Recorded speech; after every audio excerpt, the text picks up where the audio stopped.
भगवत गीता के पाठ से व्यक्ति को काम व कर्म के बारे में सीख मिलती है। इतना ही नहीं, हमारे हर प्रश्न का उत्तर गीता में समाहित है। आप जितनी बार इसका पाठ करेंगे आपको कुछ नया सीखने को मिलेगा। श्रीमद् भागवत गीता हिंदू धर्म का एक पवित्र ग्रंथ है। गीता में 18 अध्याय और 700 श्लोक हैं, जो सभी महत्वपूर्ण है। महाभारत में भगवान श्री कृष्ण ने अर्जुन को जो उपदेश दिए थे वही गीता है। गीता में आत्मा, परमात्मा, भक्ति, कर्म, जीवन आदि का वृहद रूप से वर्णन किया गया है। गीता से हमें ये ज्ञान मिलता है कि व्यक्ति को केवल अपने काम और कर्म पर ध्यान देना चाहिए। साथ ही कर्म करते समय इस बात का ध्यान रखना चाहिए कि हम जो भी कर्म कर रहे हैं उसका फल भी हमें निश्चित ही प्राप्त होगा। गीता हमें बताती है कि जीवन क्या है और इसे कैसे जीना चाहिए, आत्मा और परमात्मा का मिलन कैसे होते हैं, अच्छे और बुरे की समझ क्यों जरूरी है। इन सभी गूढ़ सवालों से जवाब हमें गीता से प्राप्त होते हैं। लेकिन सवाल यह है कि गीता का पुनर्तः ज्ञान कैसे प्राप्त किया जा सकता है और इसके लिए इसे कितनी बार पढ़ना चाहिए।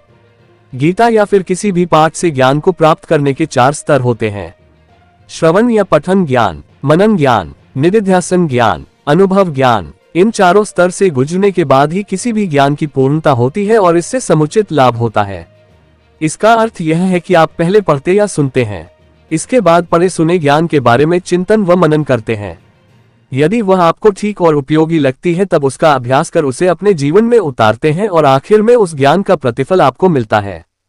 किसी भी ज्ञान को आप पढ़कर या सुनकर छोड़ देंगे, उसे अपनाएंगे नहीं तो उसका फल कैसे मिलेगा। यही बात गीता पर भी लागू होती है। जब हम गीता पढ़कर उसके उपदेशों को जीवन में उतारेंगे तो निश्चित ही सुपरिणाम सामने आएगा। जब हम पहली बार गीता पढ़ते हैं तो इसे हम एक अंधे व्यक्ति के रूप में पढ़ते हैं, यानी हमें केवल इतना ही समझ पाते हैं कि कौन किसके पिता, कौन किसकी बहन और कौन किसका भाई है। पहली बार गीता पढ़ने पर इससे ज्यादा कुछ समझ में नहीं आता। जब हम दूसरी बार गीता पढ़ते हैं तो मन में कुछ सवाल जागृत होंगे कि ऐसा क्यों किया गया या वैसा क्यों हुआ। जब हम तीसरी बार गीता पढ़ेंगे तो इसके अर्थ को समझने लगेंगे। हालांकि हर व्यक्ति को इसका अर्थ अपने तरीके से ही समझ आएगा। जब चौथी बार हम गीता पढ़ेंगे तो हर एक पात्र से जुड़ी भावनाओं को समझ पाएंगे, जैसे अर्जुन के मन में या दुर्योधन के मन में क्या चल रहा है।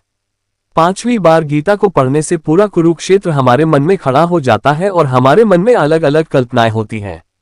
छठवीं बार गीता पढ़ने से हम भगवान को अपने सामने अनुभव करने लगते हैं और हमें ऐसा लगता है कि भगवान हमारे सामने ये सब बता रहे हैं। आठवीं बार गीता को पढ़ते से हमें ये परिणत एहसास हो जाता है कि कृष्ण कहीं बाहर नहीं बल्कि हमारे भीतर ही है और हम उनके भीतर। भगवत गीता पढ़ने के लिए सुबह का समय सबसे उत्तम माना जाता है, क्योंकि इस समय मन, मस्तिष्क और वातावरण में शांति व सकारात्मकता होती है। गीता का पाठ हमेशा स्नान के बाद और शांत चित्त मन से ही करना चाहिए। पाठ करते समय बीच बीच में इधर उधर की बातें नहीं करनी चाहिए और न ही किसी कार्य के लिए बार बार उठना चाहिए। साफ सफाई वाले स्थान और जमीन पर आसन बिछाकर ही गीता का पाठ करना चाहिए। गीता के प्रत्येक अध्याय को शुरू करने से पहले और बाद भगवान श्री कृष्ण और गीता के चरण कमलों को स्पर्श करना चाहिए।